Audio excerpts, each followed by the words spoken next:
Hello everyone, good morning, good afternoon, good evening, depending upon when you are watching this video lecture. In the earlier sessions of discussion related to chapter 3, unit 1 of business economics, which is related to the production theories, we discussed about what is the concept of production, what are various factors of production and their characteristics, and also we discussed about the short-term production function or the theory of production applicable for the short run, that is called the law of variable proportions, in which we observed 3 stages, and the stage 1 is called as the stage of increasing returns, stage 2 is called as the stage of diminishing returns, and the stage 3 is called as the stage of negative returns.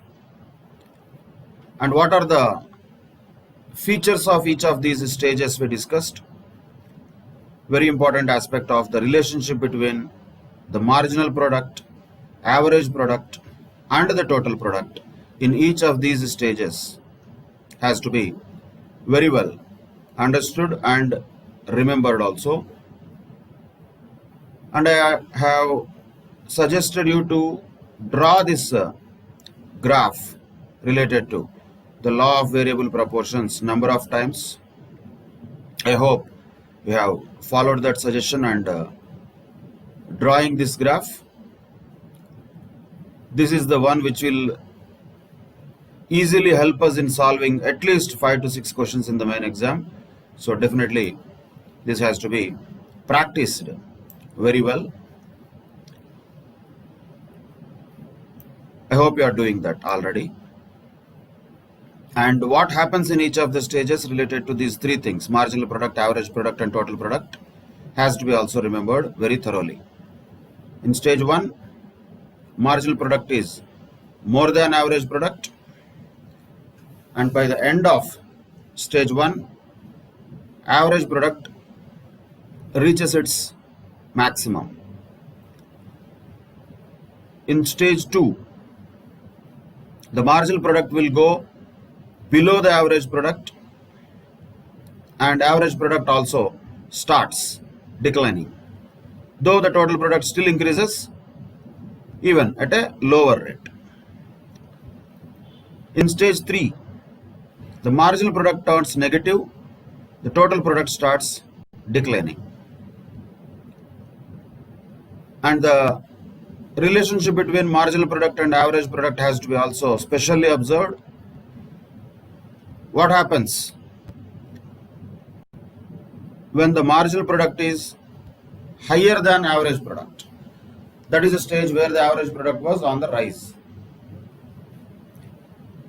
When marginal product and average product will be equal, that is when average product is at its peak, or we can say the end of stage 1 or beginning of stage 2. And when the marginal product will be less than average product, when the marginal product curve goes below the average product curve, that happens, that starts from stage 2 and that continues forever. So the relationship between all the 3 in respect of the stages, and particularly the relationship between marginal product and average product, is very important aspect of discussion that should be thoroughly read, understood, and remembered also. And we also have observed that usually the producers, rational producers, will always try to produce in stage 2, and stage 1 and 3 are not really the stages where the producers would like to produce.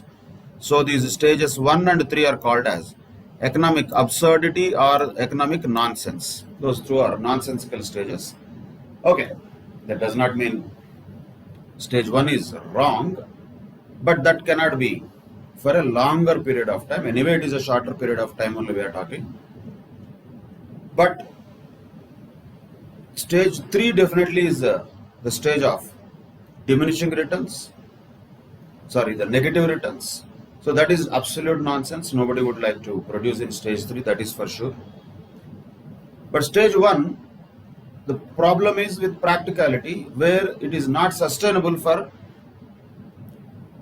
a continued period of time. So it will be possible to have increasing returns, but for very, very short duration only that is possible.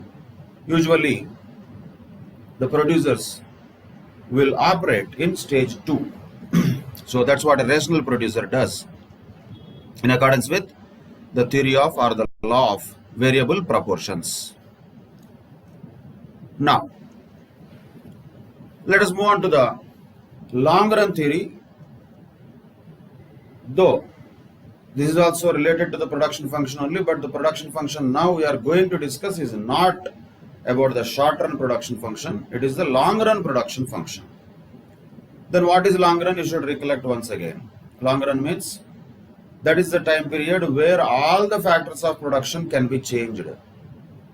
All of them will be changed. And for convenience purposes, let us say change means increase only. But though practically decrease is also possible. But who would like to decrease their scale? Normally, for any business, they would try to increase the scale. So let us just understand, for convenience purposes, change means increase. So in the long run, all the factors of production, all the inputs can be increased. So naturally, when all the inputs are increased, the output will definitely increase. The question is, how it will increase? Will it always increase in the same way, or will it show different characteristics in the long run? Whether the returns that will be generated, returns once again here is not from a financial point of view or a monetary point of view. We are talking about output point of view. That is the return we are talking about. So how there will be changes in output when all factors of production are increased together. So why increase, why not decrease? As I said, we are just sticking to one aspect here so that it is easier to understand. In the long run, definitely any business would like to increase only their scale, not decrease the scale. So that is only reason. Otherwise, increase also is possible, decrease also is possible. But every time we don't have to do both in our thought process.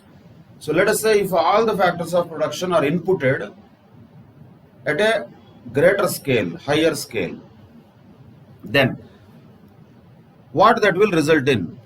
The changes of output. That's what is the long run production function, we can say. In other words, what we can also call it as is that we are going to study the behavior of output in response to a change in the scale. So when all the factors of production are increased, that is called as increase in scale. Scale has increased. Once again, you have to remember this point. Variable proportions. The law of variable proportions is a short-term concept. So whenever we say we are going to change or increase only one factor of production at a time, that was a short-term theory. When all factors of production are going to be changed at the same time, that is a long-run function. And then what we call it as is scale. So the word scale, when it is used, it is referring to long run always. So what happened when a change in scale, when we call it, that is nothing but there could be an increase or decrease of various factors of production in the same proportion. Once again, why same proportion? All factors of production have to be going in the same percentage increase. 10% increase in labor, 10% increase in capital, 10% increase in raw materials, like that. If one is increasing 25%, other is increasing 5%, something else is decreasing by 10%, no, then we cannot study this. We are talking about all factors of production going in same direction, whether increase or decrease, though we will stick more to increase, but they are all doing this change in the input in same proportion. Then only we can say that scale has reached. So that is change in scale. And change in scale definitely is different from change in the factor proportions. Factor proportions is different. Factor proportions means Out of all the factors, one of the factors only has changed. And as a result of change in the factor proportions, how the output will change, that we studied already in the law of variable proportions, which was a short-termistic theory. Now, what we are going to study is the change in output as a consequence of change in scale, not change in factor proportions. Change in scale means all factors changing in the same proportion at the same time. Changes in factor proportions means any one of the factors, any one, all remaining other constant, any one of the factors is only changing, whatever that proportion may be. So the variable factor in the earlier short-term theory has some change in its proportional input. How that would have impact on output, what was studied in the short-term concept. Now, what we are going to study is the changes in scale. That is the difference, first of all, you have to identify and understand between the short-run and long-run concept. Okay, so that is first point. Then, while understanding the returns to scale concept, we have to also understand there will be certain factors which are technologically determined and not influenced by economic decisions taken by the firm or by the market conditions. So we are talking about particularly the technological decisions which have influenced or increased the scale. Technological, once again, does not mean only machinery, but there is an enhancement in the amount of input that we are going to use consistently over a long period of time. It is increasing. That's what is change in scale. That gives us returns to scale. So here we cannot once again bring all the other factors which are really going to happen in businesses. For example, economic decisions taken by the firm. For a firm or a company might take many decisions. We are not trying to look at the impact of those decisions. We are only going to look at the impact of only one thing, that is increase in scale, that is changes in scale. That's all. Economic decisions in the long run might turn out to be good or bad. There may be so many market conditions which are favorable or unfavorable. We cannot plot all of them here in this theory, but the reality is definitely in the long run the firms face more volatility, more challenges, more risks. That is true. But are we bringing all the factors possible in the world together in this theory? That is not possible. So we stick to only one thing. That is that change in scale. That's all. And what does change in scale mean? That is change in all the factors of production at the same time in same proportion. That's what change in scale means. Now, how will be the returns to scale? Returns are the benefits that are derived by increasing or decreasing, naturally, the input. Once again, let us stick to increasing the input only. So while we keep on increasing the inputs, the returns to such scale may be constant, maybe they are increasing also, they are decreasing also. While the input is further increased, returns to scale may be constant, or sometimes the returns to scale may be increasing, or sometimes returns to scale may be decreasing. So what can be called as constant returns to scale, increasing returns to scale, and decreasing returns to scale? Once again, we have to be very clear with the words.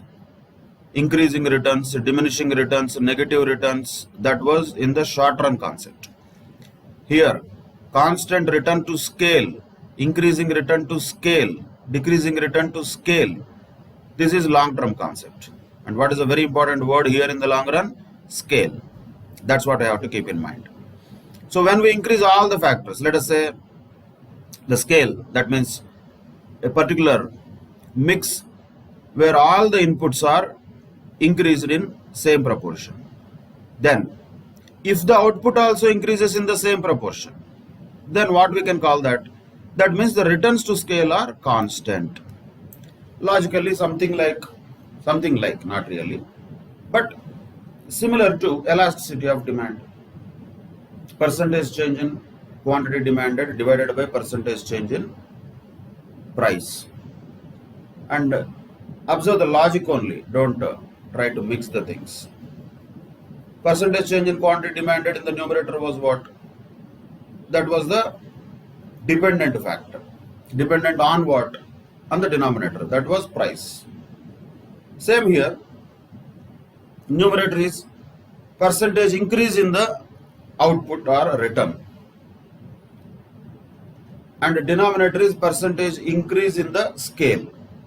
So let us say the scale of production has increased by 20%. In other words, all the factors of production are inputted 20% more now than earlier.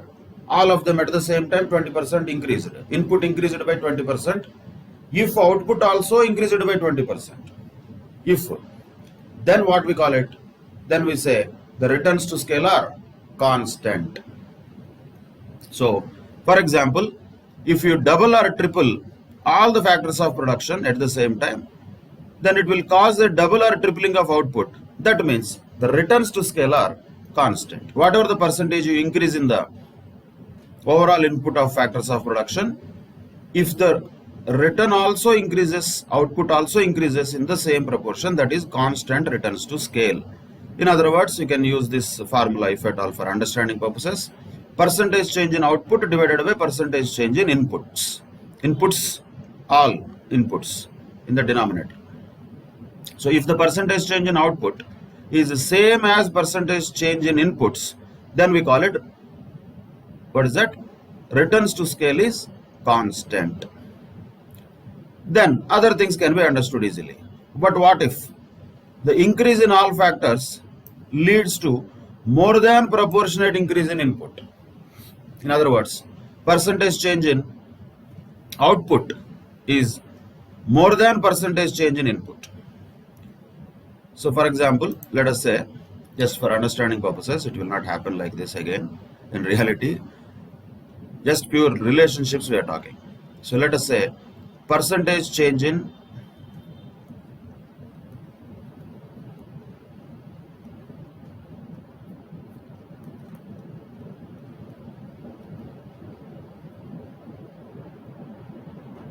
output divided by percentage change in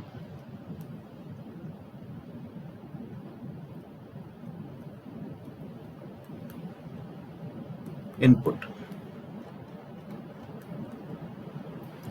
So percentage change in output divided by percentage change in input. So that's what is, let us say, this formula we use not to calculate anything, just to understand how the returns to scale are behaving. So percentage change in output divided by percentage change in input. If both are equal, let us say both numerator and denominator are equal. If numerator is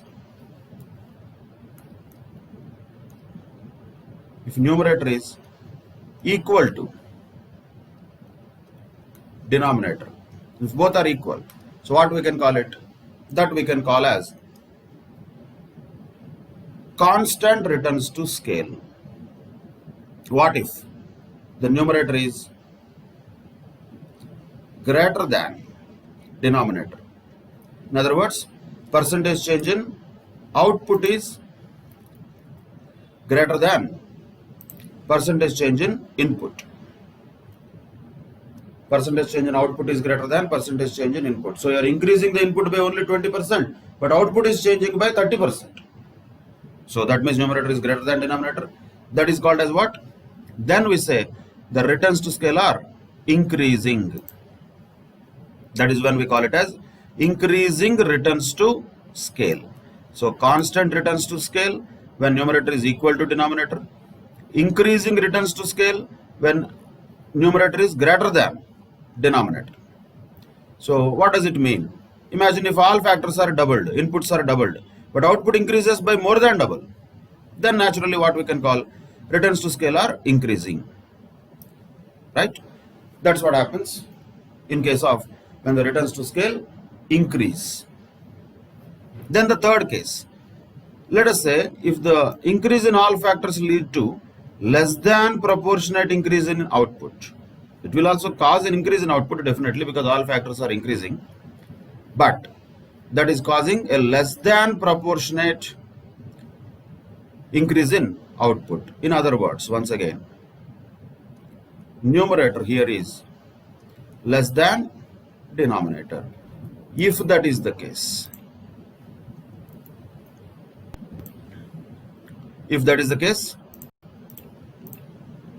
then what we can call that is decreasing returns to scale. Simple. So that is called returns to scale are decreasing. So simply 3 points are there in the returns to scale theory on a broader basis. All we have to understand is we are increasing the input, all the inputs actually in the same proportion, whatever that proportion may be, but when that change in the input, which is in the denominator, how is it impacting the numerator, which is output, return, what we can call. If the percentage change in output is equal to the percentage change in input, it is called constant returns to scale. If the percentage change in output is more than percentage change in input, it is called increasing returns to scale. If the percentage change in output is less than percentage change in input, it is called decreasing returns to scale. Example for this can be, let us say you have increased the input by 30%, but output only increased by 20%.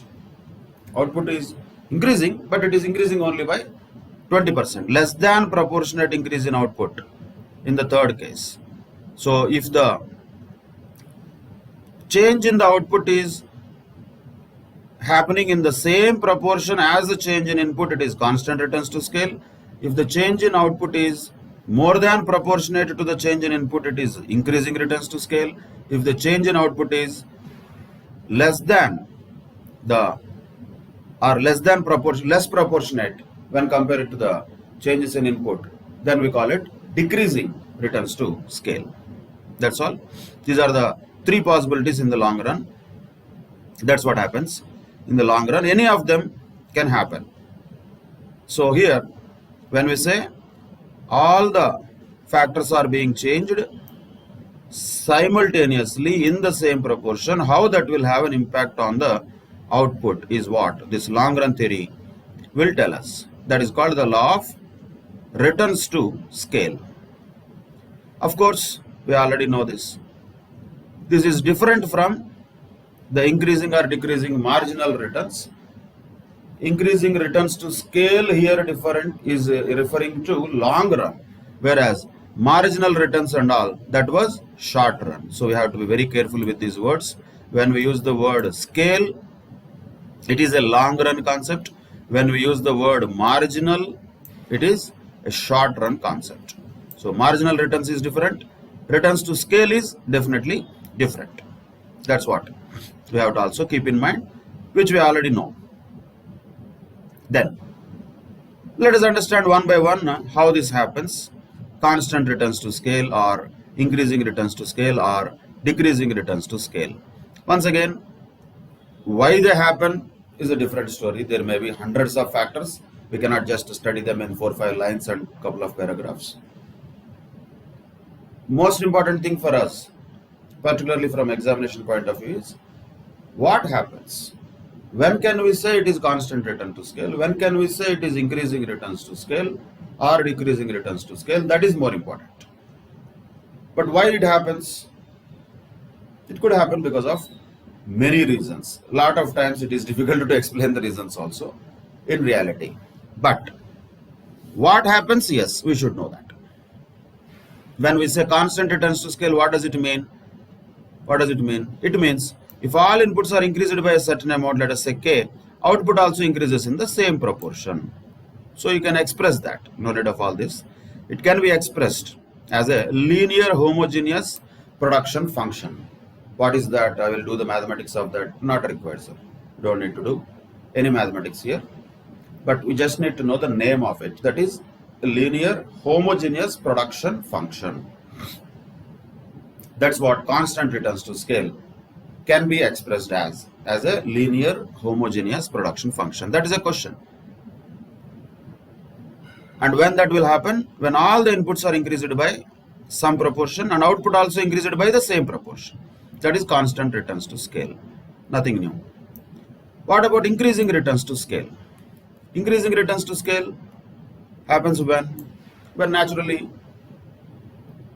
the proportionate change in the output will be more than the proportionate change in input. That's when increasing returns to scale will happen.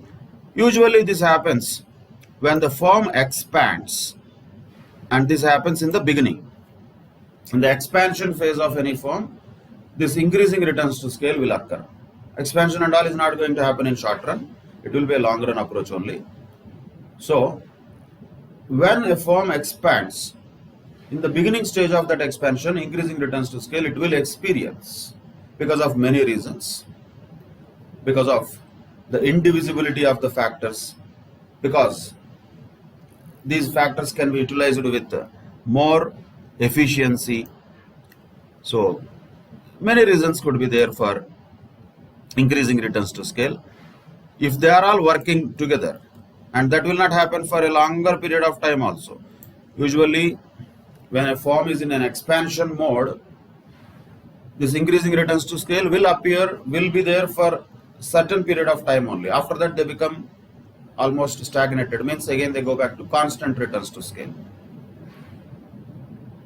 So that is why the reasons for increasing returns to scale can be just for understanding purposes looked at, like indivisibility of the factors. Means all factors have to be exactly increased in the same proportion, right? And put together they may create what is popularly called as a synergy effect, what is also again called in corporate world as 2 plus 2 is greater than 4. How much is that? Nobody knows. But 2 plus 2 is greater than 4. Not in mathematics, by the way, in business. How 2 plus 2 is greater than 4? That put together when people are working, their efficiency levels will be more, and that might generate the larger output. So that is the reasons for increasing returns to scale. One is indivisibility of the factors, and second one is efficiency with which all these inputs can be used during the phase of expansion. However, if all factors are perfectly divisible, maybe increasing these returns may not occur. Once again, may occur also, that means may occur, may not occur. These are all would have beens, could have beens, more permutations, combinations in the real world. I prefer not to go into that direction, mostly to stick to the theory as far as these theories are concerned. Why increasing returns to scale happen? There will be numerous factors. But in general, what factors we can remember or understand, which can be also asked in the examination. One is indivisibility of factors. Two is efficiency. Then, because of specialization, also this increasing returns to scale might happen. If you just understand from a normal practical point of view, usually when we, let us say you are solving some problems, let us say you are given some 30-40 problems to be solved, whether in mathematics or accounts, wherever it is. What happens normally, in the beginning, it will take little more time. Naturally, it will take little more time to solve the first question. And while we keep on increasing the number of questions solved, the time taken will keep on reducing, right? So for example, assuming that all are similar type of questions, but that is not practical. Once again, that is why we are saying assuming that all are similar, very similar questions. First question takes, let us say, 2 minutes. Second question may not take 2 minutes. It may take only 1.5 minutes. Third question may take only less than 1.5 minutes, say 1 minute. So that is a phase where you are learning, and that learning curve is giving you increasing returns to scale at that stage. Initially it will grow like that. time reduced here for you means return increased, right? The saving time means that is the return for you. So the return is increased initially over a period of time. Sometimes like up to 5, 6, 7, 8, 9 problems, 10 problems, you will have this increasing returns. Initially it will be there. But after that you will stagnate. Means you will take the same time for almost every problem. More or less you will have constant returns to scale after some time. And we are all talking about only an example. This example is only to understand the returns to scale, nothing to do with economics. But practically we would have observed this. And usually in the organizations also at a bigger scale, that's what happens, I mean to say. When there is an expansion, when there is something new, when there is something that exciting thing happening, usually the returns to scale will be higher. But after reaching certain level, they become constant. Let us say already you have solved out of 40 questions, 30 questions you already solved.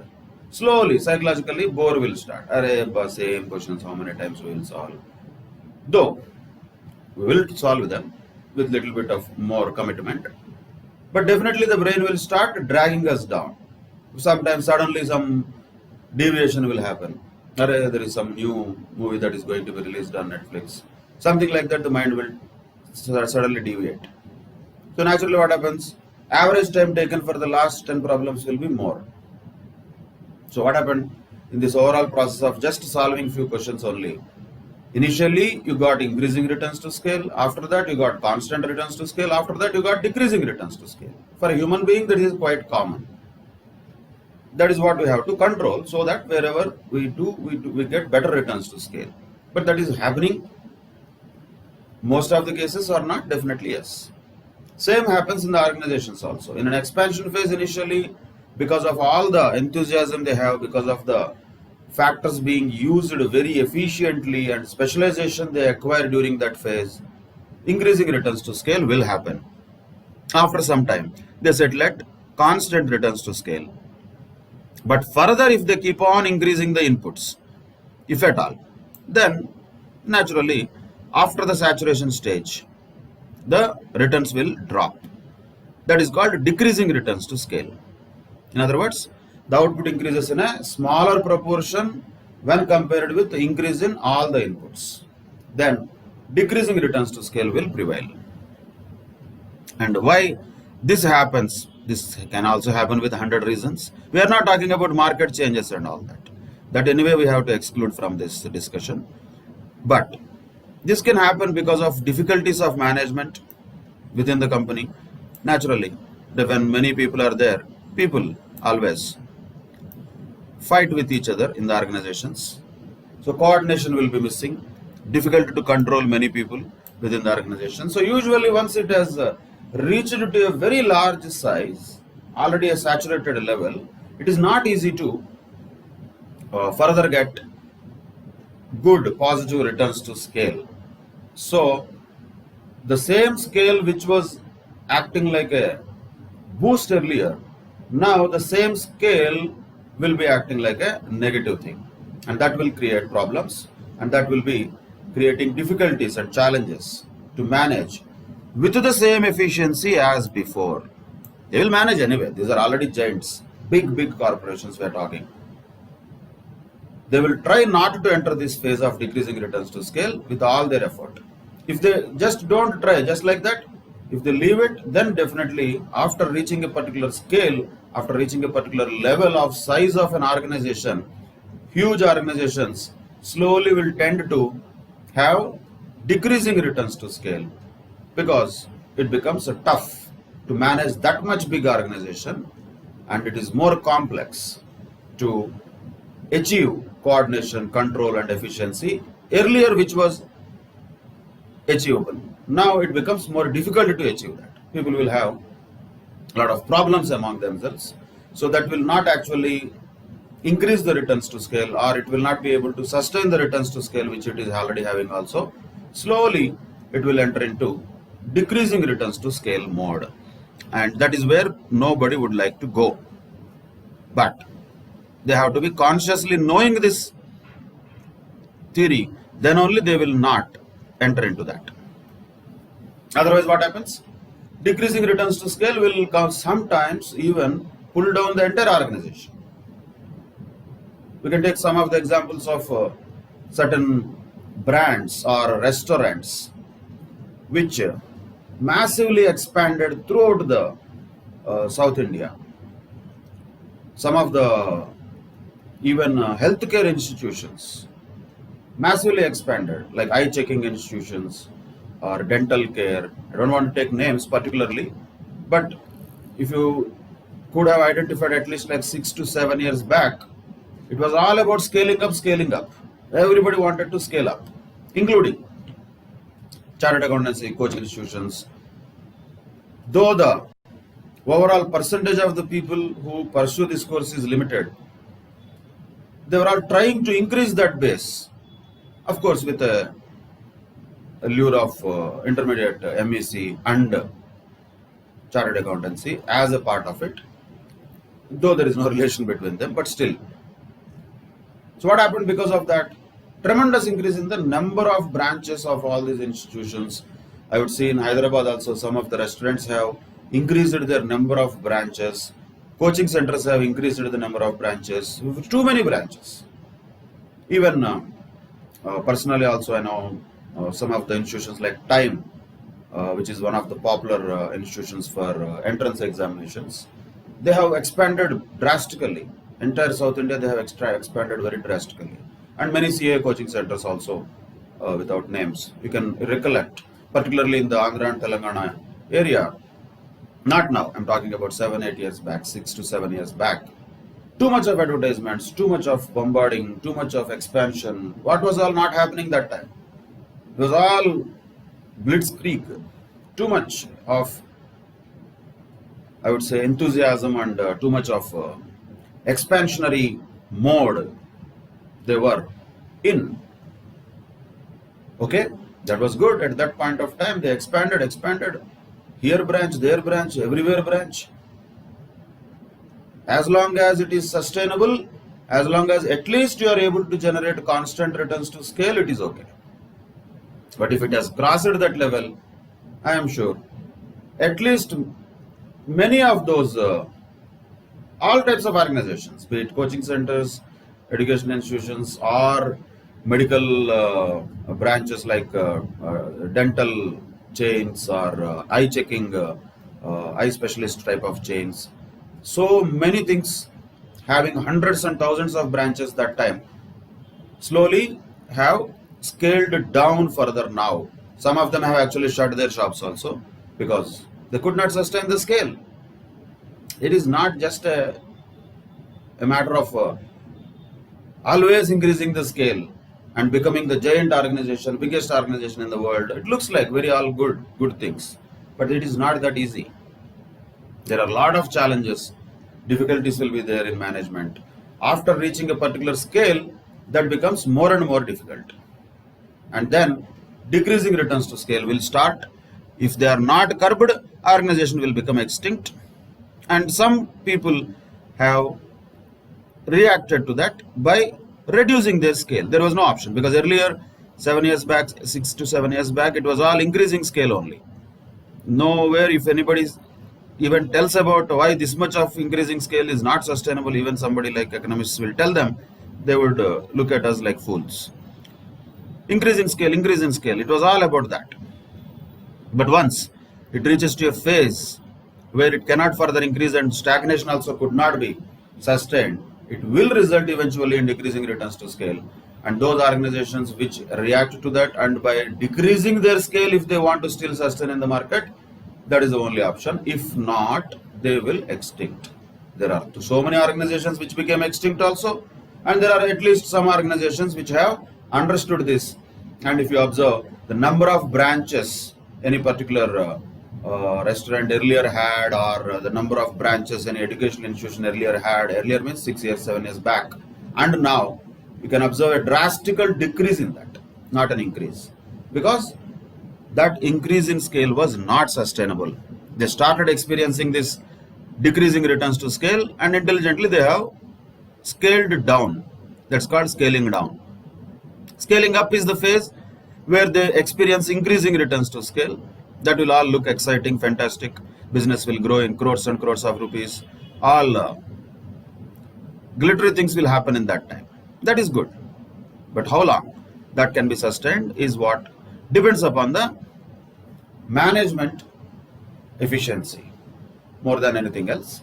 If the management is capable of sustaining it, definitely they would somehow keep it intact. If not, market is very harsh, it will just kick them out. And that's what happened to many business houses. And India is a very practical example of this scaling up and scaling down things, because scaling up requires so many other factors to be working in same direction, in coordination. It is not just like somebody has scaled up and got the benefit of it. Somebody like too much of manufacturing at a very high level of scale, they got benefit, definitely, yes, we know that. That is called economies of scale. We'll come to that. So we will also do the same thing. It will not work like that. It has to be also kept in mind all the other factors, how well we can coordinate all of those factors and keep them under control, and can we work with the same efficiency for a consistently long period of time, not just only initially when we start an organization. That will matter. Whether the increasing returns to scale can be sustained, or at least constant returns to scale is okay, no problem. That is also not a bad thing. But when the decreasing returns to scale start to appear, danger for the organization, naturally that should be avoided. Everybody tries to avoid it. It depends upon whether they will be successful or not. Now, let us just quickly go through our same Cobb-Douglas production function, which we have earlier already discussed, just for understanding of that function with this increasing constant and decreasing returns to scale. The function is what we already know, that is what Q, that is quantity or output, is equal to K, which is a constant, multiplied with L is labor, to the power of A, C is capital, to the power of B. B is nothing but 1 minus A. In other words, A plus B is equal to 1. Understand that. Normally it should be 1. If B is taken as 1 minus A. So when A plus B is equal to 1, what can we call it? That is what is when we call it is constant returns to scale. When is that? A plus B is equal to 1. What if A plus B is equal to greater than 1? That is what I was talking about. 2 plus 2 is more than 4. How? That depends. That is the magic that all the people working together efficiently will create. So A plus B will be greater than 1 also. If that happens, that is increasing returns to scale. Increasing returns to scale will result in that A plus B greater than 1. Which means we know that increase in output is more than proportionate increase in the input, which is here only two factors we are taking, labor and capital. So Cobb-Douglas production function, if we rewrite it like this, Q is equal to KL to the power of A, C to the power of B, and if A plus B is greater than 1, it is increasing returns to scale. If A plus B is equal to 1, then it is constant returns to scale. If A plus B is less than 1, that is decreasing returns to scale. Of course, A and B are positive constants. K, A, B, all three are positive constants. L is labor, C is capital, Q is output, that is production. So this is another way of using the theory of returns to scale application with Cobb-Douglas production function. This is also important, like any of them can be asked as a question. That is about the long run theory of returns to scale. Now let's continue this discussion with one more topic, especially that is the production optimization. As far as the basic theories of production, short run and long run are concerned, both are done. Long run theory is called theory of returns to scale. Short run theory is called the law of variable proportions. So these two theories are done. Now what we are going to discuss is production optimization. In other words, simply speaking, the producer's equilibrium.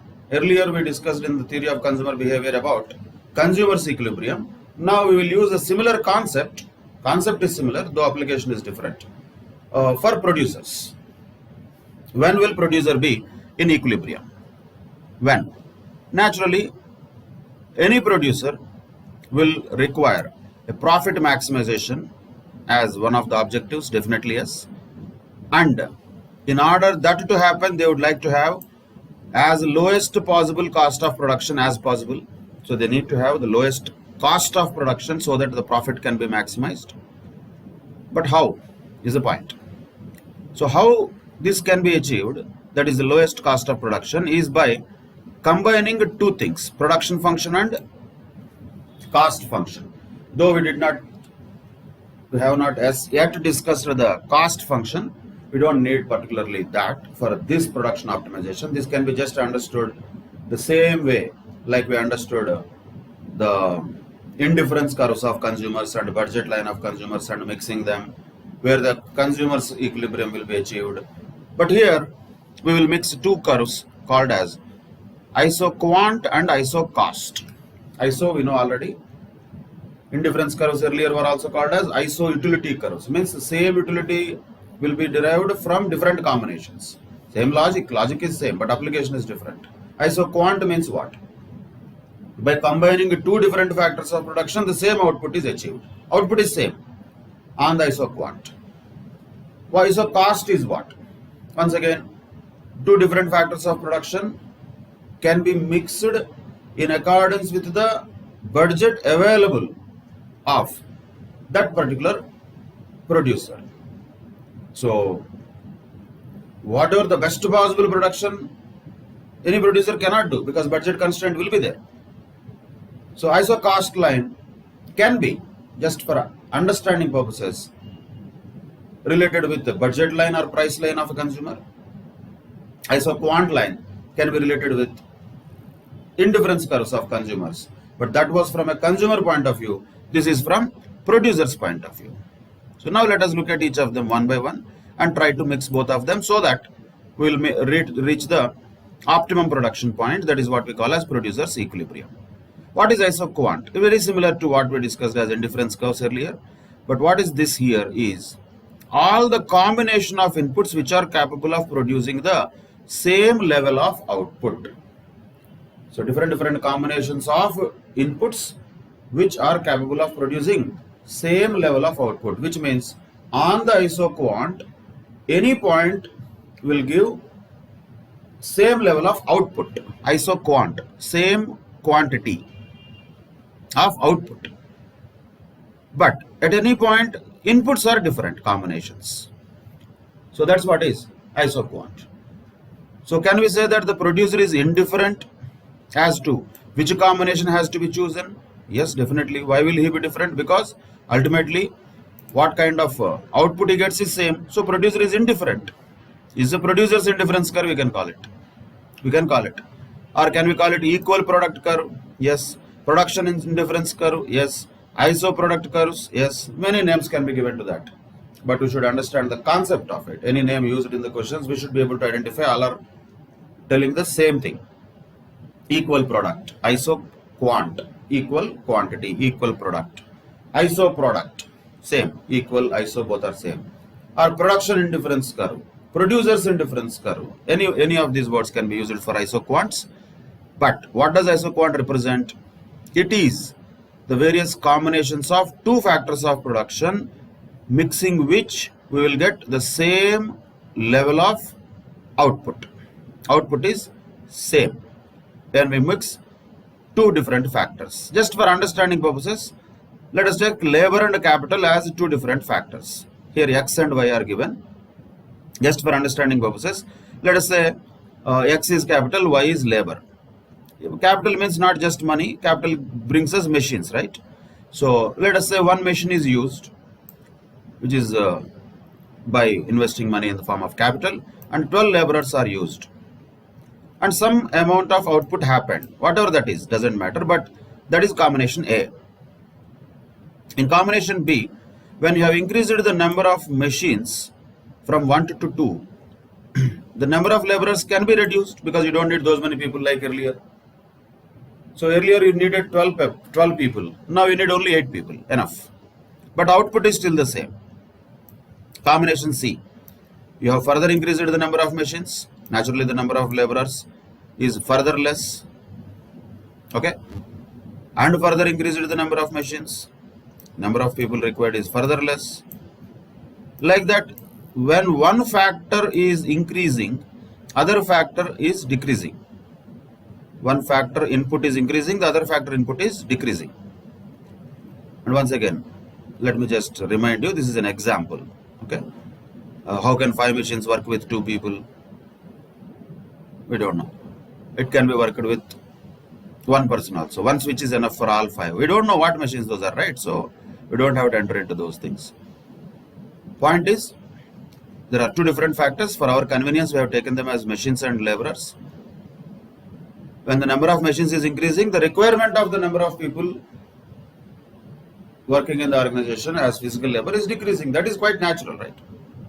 That's what is happening. But point is, at any combination, whether it is A, B, C, D, or E, at any combination, the output is same. Output is not different. So that's what is isoquant curve. And if we draw this on the graph, this is how it will look like. Isoquant curve. This is the isoquant curve. And various points are there here anyway. Like various points, let us say this point. That is 12 units of Y and 1 unit of X, right? So that is point A. So all the points which are here given, we can even give them names also. So this is point A and this is point B.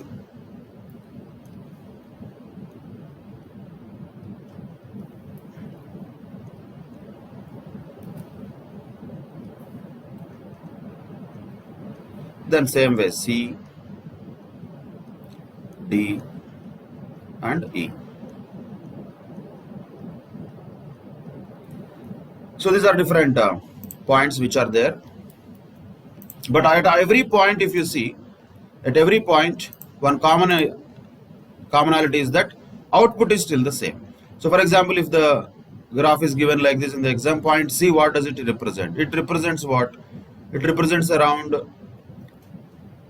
5 units of factor Y and 3 units of factor X.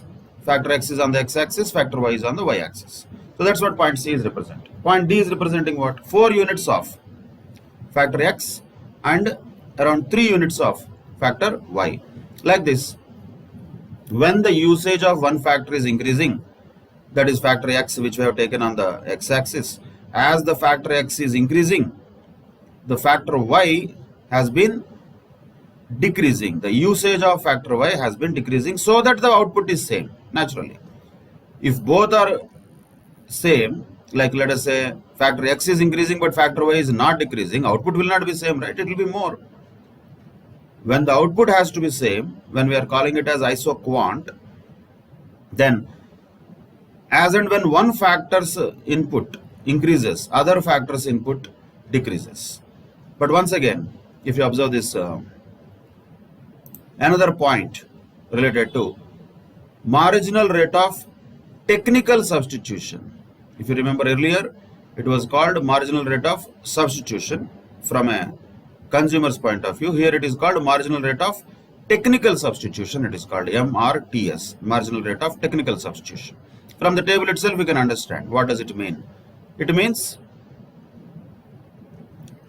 when one factor is increased by 1 unit, how many units of the other factor is decreasing. That's what is marginal rate of technical substitution. For example, if you take 4 MRTS, what does it indicate?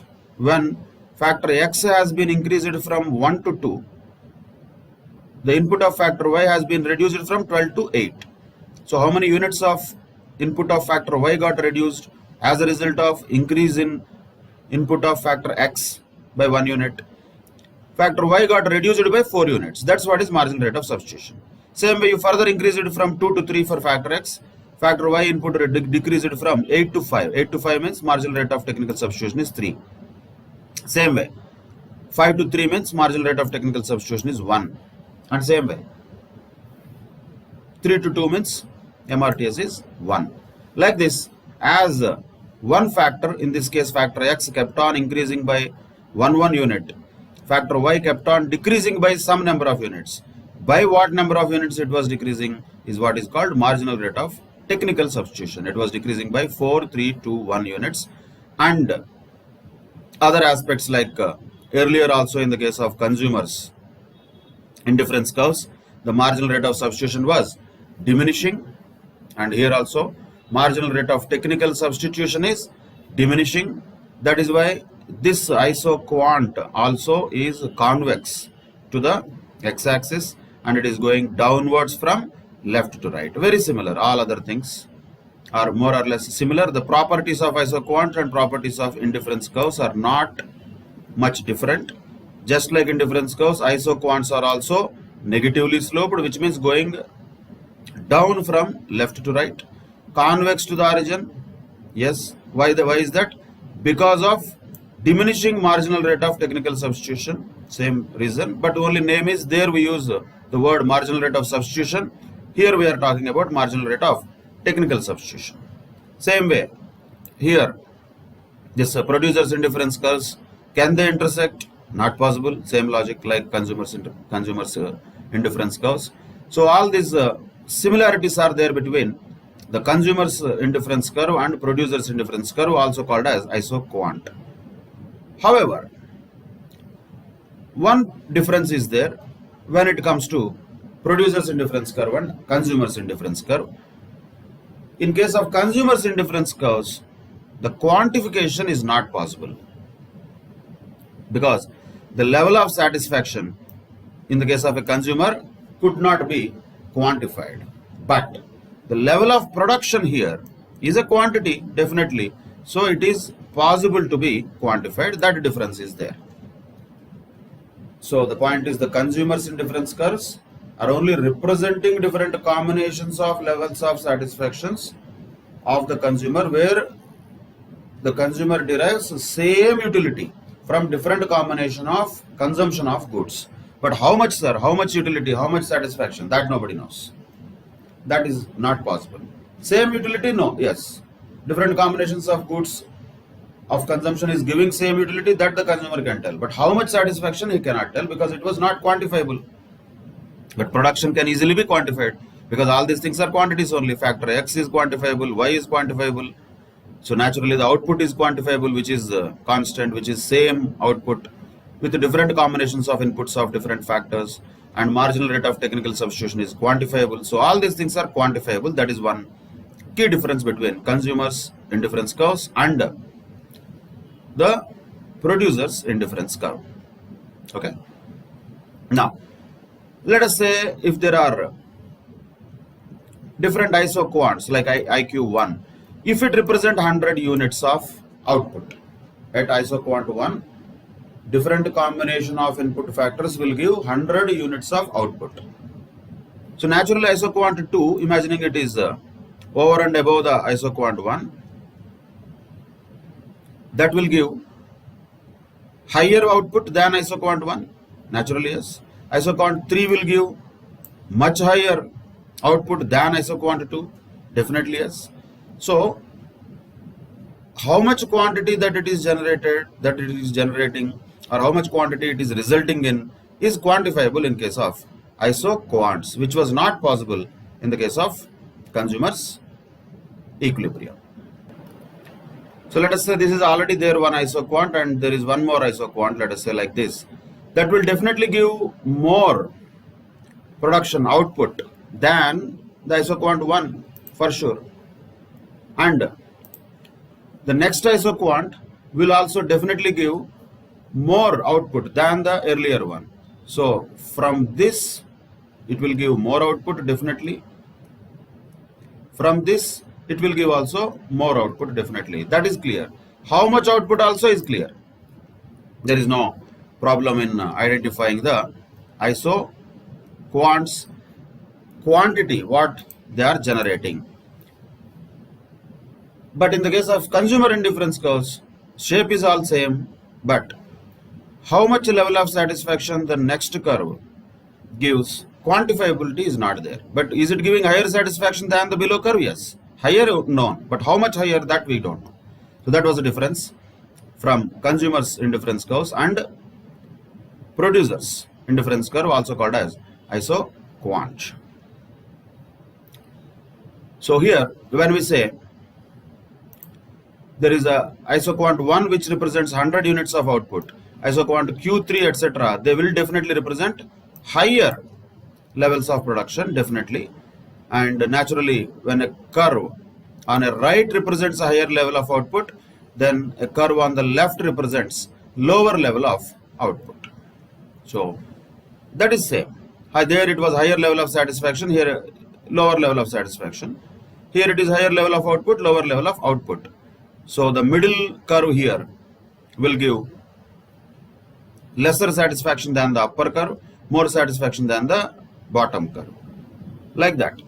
The topmost curve will give highest satisfaction than the two curves which are below it. So isoquants have a quantifiable output which is depicted by the graph, and like indifference map, there we called it. Here also we can call this indifference map or isoquant map.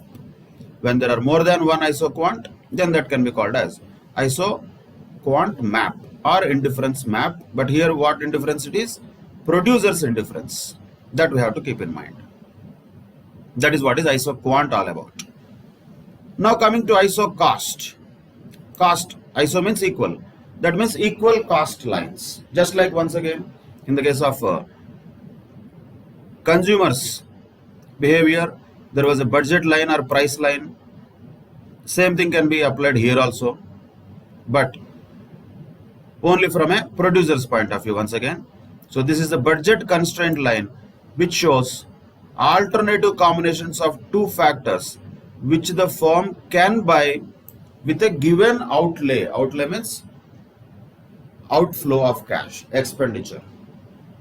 That much only the company can spend.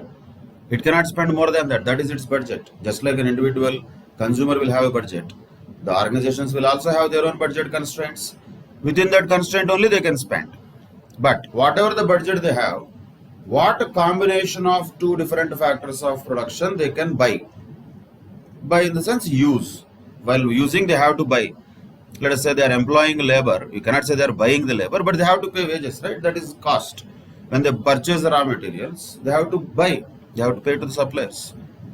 So let us say, for example, a firm has only 1,000 rupees to spend. Only for example, on two factors, say X and Y. For example, if the price of factor X is 10 rupees and price of factor Y is 20 rupees. That is fixed, given price. Price is given, outlay of the firm is given. Given means fixed. 1,000 rupees only it has. And it can spend on factors X and Y only. Only two factors we have to take because we are talking 2D graphs. And prices of X and Y are also fixed, 10 rupees and 20 rupees. Then there are many combinations in which the firm can spend on X and Y. Let us say it can spend entire amount on X by purchasing 100 units of X and 0 units of Y. Possible. Or maybe it can buy, let us say, 50 units of X, and then remaining 500 rupees it can use to buy 25 units of Y. Possible. Like this, many combinations can be drawn, very similar to what we already discussed in the indifference curve and budget line analysis of consumers' behavior. Like this, the combinations, what are all combinations, ultimately resulting in the total cost of the firm to remain the same, in our case 1,000 rupees. If we draw all those points, then what is that we call that graph as is budget line. That is what is iso cost line or budget line or budget constraint line. So that's what we are talking about.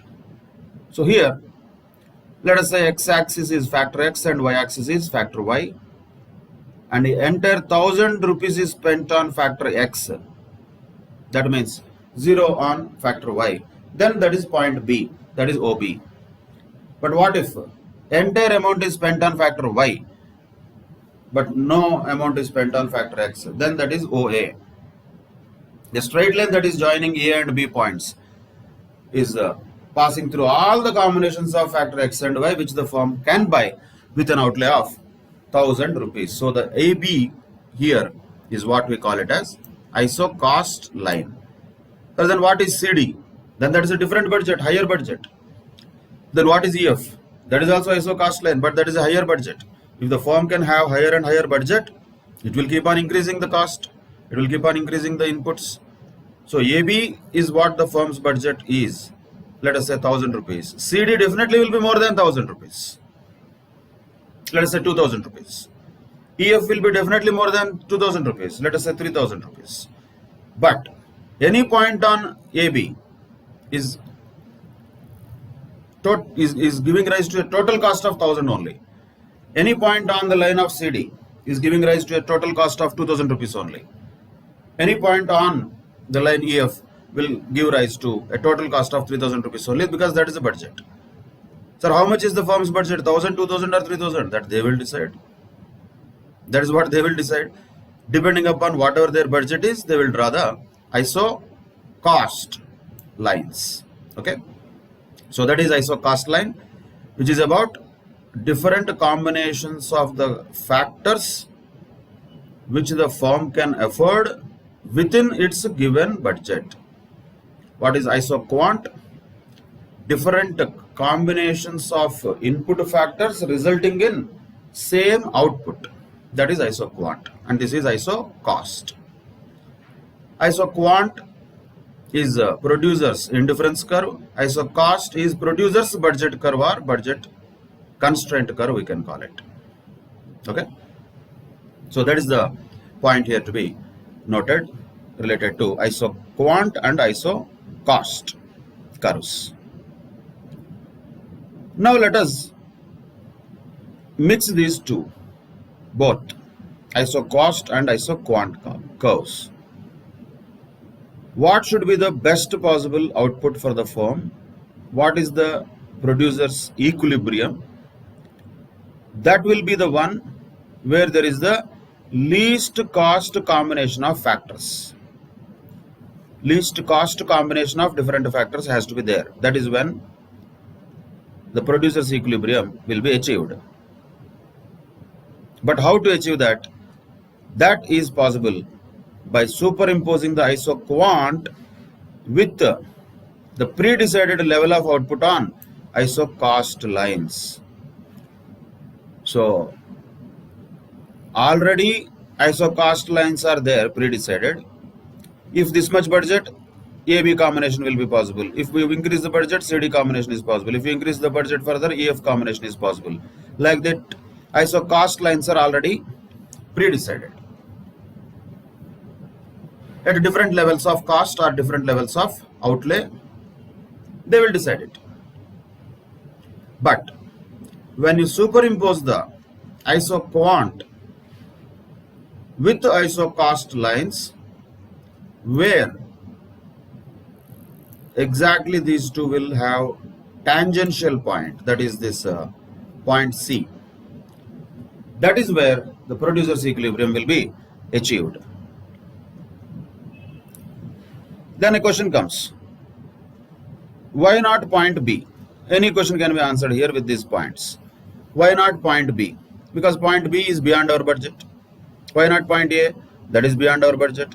D and E are also beyond our budget. But A, B, C, D, E give us the same output. When A, B, C, D, E can give us the same output, out of all, C is the least cost alternative, then better to choose that, right? And that's what they will choose. So C is the best alternative, that is the producer's equilibrium, where the firm will be able to produce the same output, whatever it wanted to produce, at the lowest possible cost. Within the lowest possible cost, it will produce. The one below this C, that is not what the firm wants. Firm wants to produce a certain quantity of output which it knows, and that quantity of output has to be produced at the least possible cost. For that purpose, it is converging the ISO quant curves and ISO cost curves. One way we can say it is superimposing the isoquant curve, which is already having a pre-decided level of output, on the isocost curves, which are already there according to different possible costs or budgets. So quant and cost both are mixed together, where the iso cost curve is tangential to the isoquant curve, that is producer's equilibrium. That's it. That is the product or production optimization, we can call it. But I would like to draw your attention on one thing. If you remember the consumer's equilibrium and indifference curves, budget line, etc., there the indifference curves were many. Budget line was one only. And where the budget line was tangential to the indifference curves, that was consumer's equilibrium. But many curves were indifference curves, not the budget curves. But here if you observe, budget lines are many. Many possibilities are there. L1, M1, N1, Q1, like that. Many budget lines are there. But isoquant curve is only one, because that is the pre-decided level of output of an organization. The organization already has decided how much quantity it has to produce. In order to produce that much quantity, how many units of factor X and Y have to be combined? That is what is represented by A, B, C, D, E. That is the isoquant curve. But the point is, though A, B, C, D, E, all of them give the same output, C is resulting in the least cost, whereas A, B, D, E are resulting in higher cost, which definitely the firm will not choose. It will choose point C. That is the least cost possibility, and that is what we call it as producer's equilibrium. That is producer's equilibrium, having a least cost combination of factors. Okay, so which line is tangential here to the isoquant curve? That is M1, that is tangential, and the point at which it is tangential is C. That will be the producer's equilibrium, and all other points A, B, D, E, they will cost more. All other points will cost more because they lie on higher isocost lines when compared with the point or the line of MM1. So which is giving us the least cost combination at point C. That's it. That is what we call as optimum combination for a producer. We call it producer's equilibrium. We call it optimum production. And that is the least cost combination of producing whatever number of units of output. In this example, let us say 1000 units of output. So what is this? Ultimately, the tangency point of a given isoquant with an isocost represents the least cost combination of factors for producing a given output. And that's what is producer's equilibrium. That's it. That is what is theory of production all about. Broadly, we have discussed three different areas. Of course, the first one being introduction. And after the introduction of what is production and what are the factors of production and characteristics, what are the three different technical areas here which are important are, first one is the short run production theory, which is also called as the law of variable proportions. Second one is long run production theory, which is called as the law of returns to scale. And the third one is production optimization, which is nothing but mixing of isocost and isoquant curves, right? That is the theory of production, chapter 3, unit 1. This will be very useful for the next chapter, that is theory of cost also, because these two are very closely linked with each other. Though this chapter talks about quantities, not money. The next chapter, the cost chapter, talks about money. But the theories are similar, the concepts are similar, so you need to be very thorough with this, the theory of production. Let us quickly go through the summary of this chapter. All of them have already been discussed. What is production? That is the outcome of the combined activity of the four factors of production. Normally we call land, labor, capital and organization. And basically production means the creation of different types of utility. What kind of utilities? Farm utility, place utility, time utility and personal utility. And production does not include the work done out of love and affection, voluntary services, and goods produced for self-consumption. We need to definitely have an exchange value in order to call something as production. Intention to exchange in the market is very essential. Then, land includes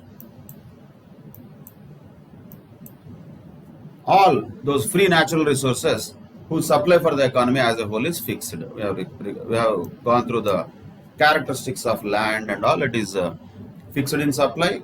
Supply is not going to be changing. And it is a dormant factor of production, passive factor of production, and it is immobile and all that.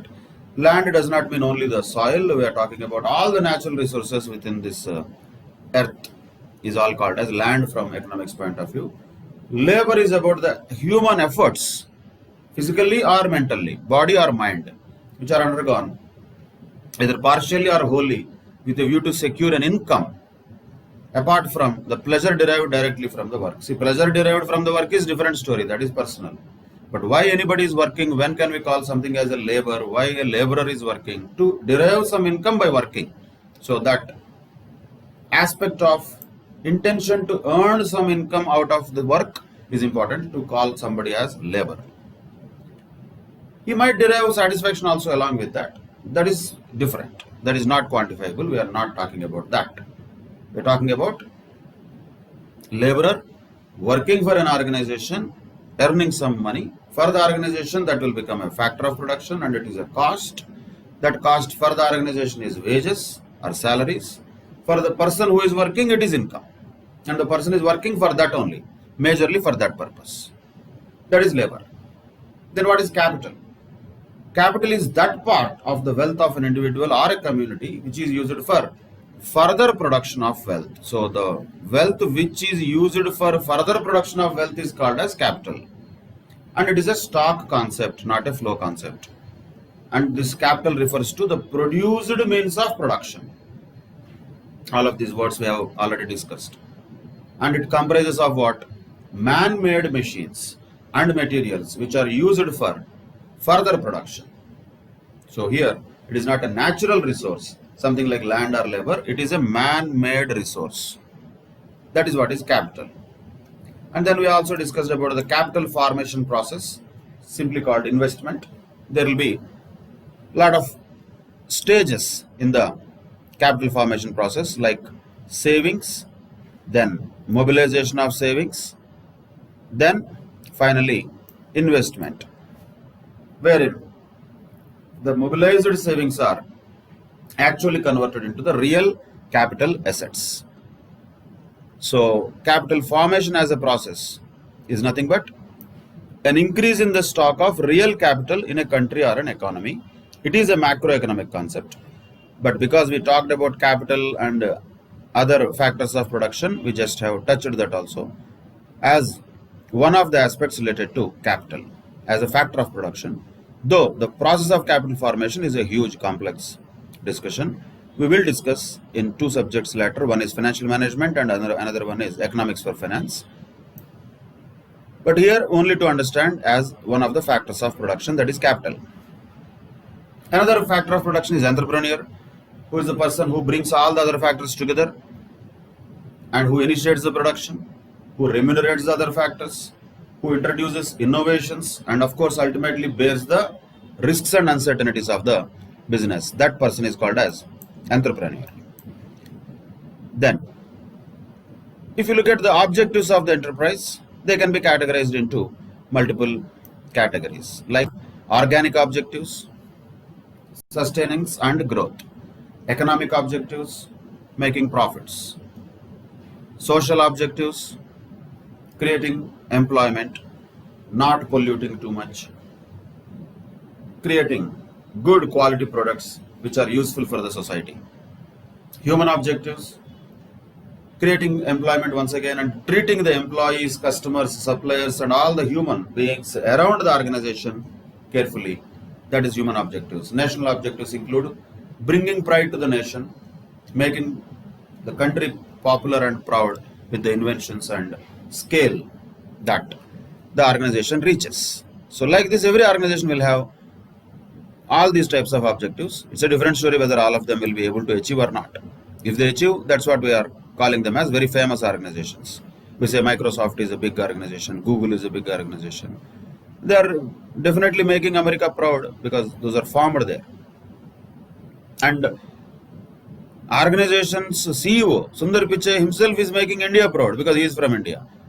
So, what is the link directly between India and Sundar Pichai other than his origin of birth? That nobody knows. But still, we are all proud of Sundar Pichai because he is from our country and he is leading the world's one of the biggest companies. So, like these organizations also will create some national objectives as well. In addition to making profits, in addition to taking care of people, in addition to just being sustained and grown, and in addition to creating good social responsibility.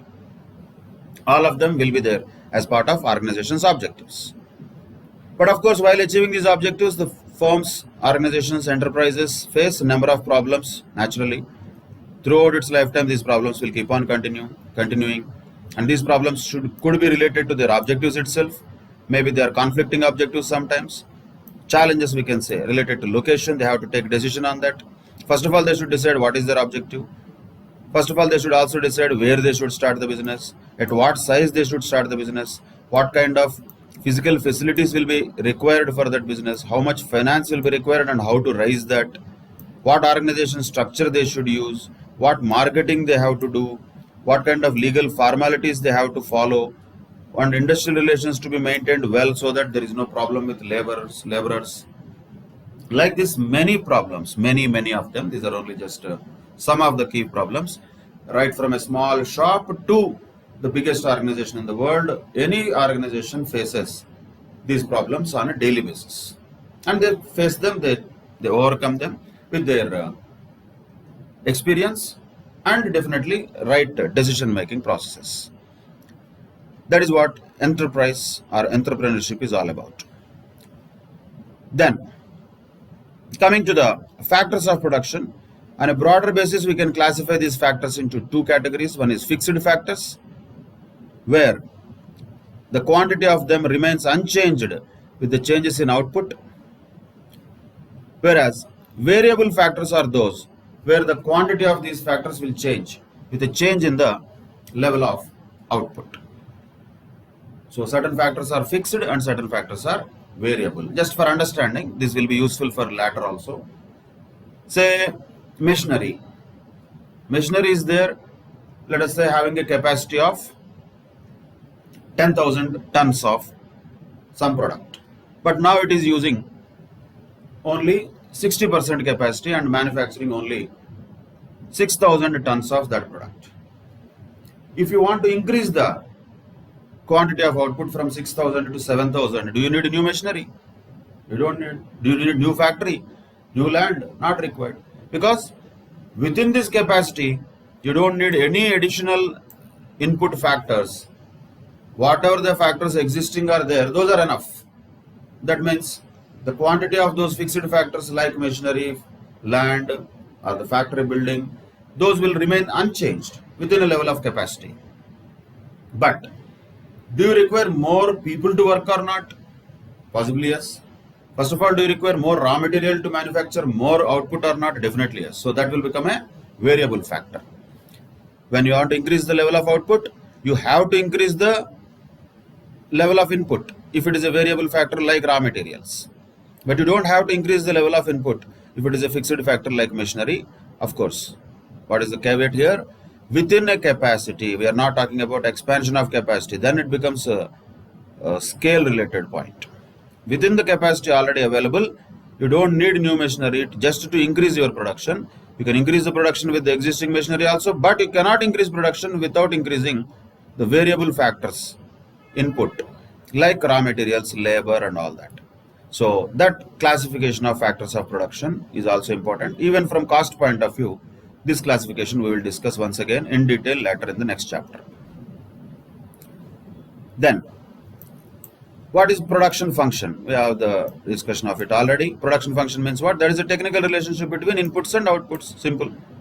Whatever the relationship between inputs and output, where the maximum amount of output can be produced and whatever the input that is required to make that output, the relationship between these two is called as production function.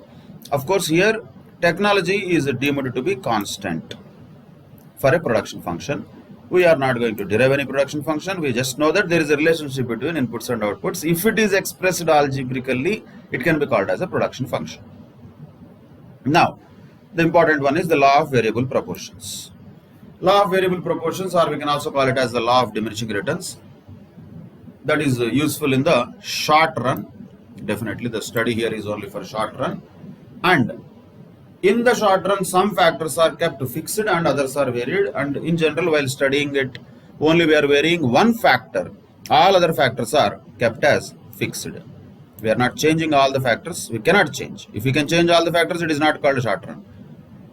So in the short run, all other factors of production are remaining constant, but one factor is increased.